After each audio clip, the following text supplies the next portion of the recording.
జగన్మోహన్ రెడ్డి గారి అరెస్టు కోసం పవన్ కళ్యాణ్ గారు, నాదెళ్ల మనోహర్ గారు వెళ్ళారు. బీజేపీ దానికి అంగీకరించలేదు. పైగా జగన్ను ప్రైజ్ చేశారు వాళ్ళు. టీడీపీ నమ్మకమైన మిత్రుడు కాదు, జగన్ చాలా నమ్మకమైన మిత్రుడు అని చెప్పారు అనే వ్యాఖ్యలు ప్రొఫెసర్ నాగేశ్వర్ గారు చేసిన తరువాత అటు తెలుగుదేశం పార్టీ, ఇటు జనసేన శివాలెత్తిపోతూ ఉన్నారు. మా ఇమేజ్ అంతా మసకబారిపోతుంది. మా కూటమికి మరకలు అంటుకుంటూ ఉన్నాయి.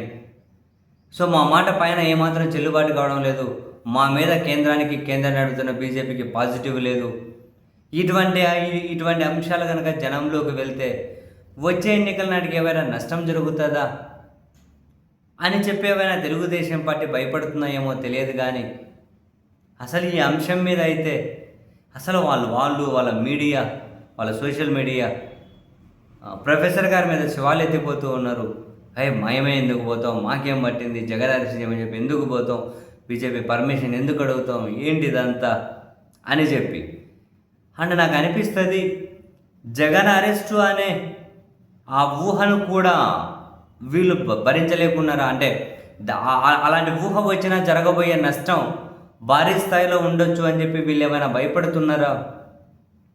ఇంతకుముందు ఒకసారి టీడీపీ, కాంగ్రెస్ వీళ్ళందరూ కలిపి జగన్మోహన్ రెడ్డి గారిని అరెస్ట్ చేసి 16 నెలలు జైల్లో పెట్టిన తర్వాత కూడా జగన్ ఏ విధంగా ఏ స్థాయికి ఎదిగారో రాష్ట్రం అంతా తెలుసు. రాష్ట్రమే కాదు, దేశంలో చాలామందికి కూడా తెలుసు.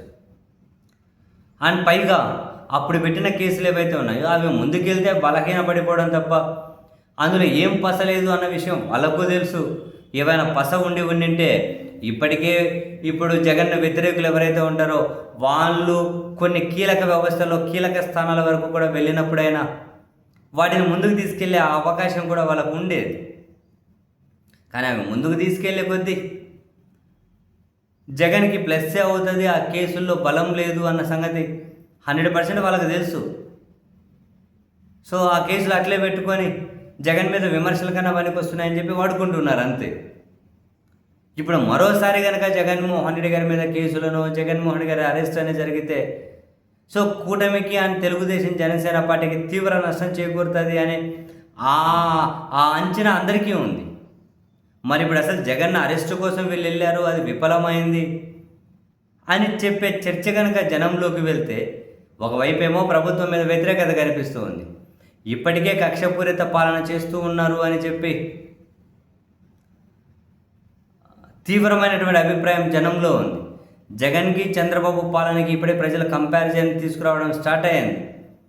ఇప్పుడు ఇవన్నీ ఇసిపెట్టేసి రాష్ట్రంలో ఉన్నటువంటి సమస్యలు, ప్రజా సంబంధిత విషయాలన్నీ వదిలిపెట్టేసి మళ్ళీ కక్ష సాధించడం కోసం జగన్ అరెస్ట్ అని చెప్పి ఢిల్లీ చుట్టూ తిరుగుతున్నారా? ఢిల్లీ నుంచి ఆంధ్రప్రదేశ్కి రావాల్సినవి తీసుకురాకుండా కేవలం వీళ్ళ రాజకీయ కక్ష తీర్చుకోవడం కోసం కేంద్రంలో పొత్తును వాడుకుంటున్నారా? ఇటువంటి చర్చ జనంలోకి వెళ్తే ఇంకెంత మైనస్ జరుగుతుందో, ఇంకెంత నెగిటివిటీ మన మీద పెరుగుతుందో అని వీళ్ళు భయపడుతూ ఉన్నట్టున్నారు. అందుకే జగన్ అరెస్ట్ కోసం ప్రయత్నాలు చేశారు అన్న ఆ వార్త బయటకు రాగానే వీళ్ళు చాలా భయపడిపోతూ ఉన్నట్టున్నారు. బహుశా ఆ కోణంలో కూడా వీళ్ళ మీడియా, సోషల్ మీడియా ఈ స్థాయిలో పెట్టరేగిపోతున్నారేమో. అది తప్పు అని చెప్పడం కోసం ప్రొఫెసర్ నాగేశ్వరరావు గారిని టార్గెట్ చేసి తీవ్రంగా ఆయన క్యారెక్టర్ని కూడా అసాసినేట్ చేస్తూ ఉన్నారేమో. మనం అసలు కొట్టిపడేయలేము. జగన్ అరెస్ట్ అనే ఊహ కూడా వీళ్ళకి చాలా డ్యామేజ్ చేస్తుందని చెప్పి భయపడుతూ ఉన్నట్టున్నారు. చూడాలి మరి అసలు రాబోయే రోజుల్లో వీళ్ళ రాజకీయ వ్యూహాలు ఏంటి, జగన్ ఎలా అయితే ఎదుర్కోవాలనే దాని మీద వీళ్ళకు క్లారిటీ ఉన్నట్లేదు సీరియస్లీ.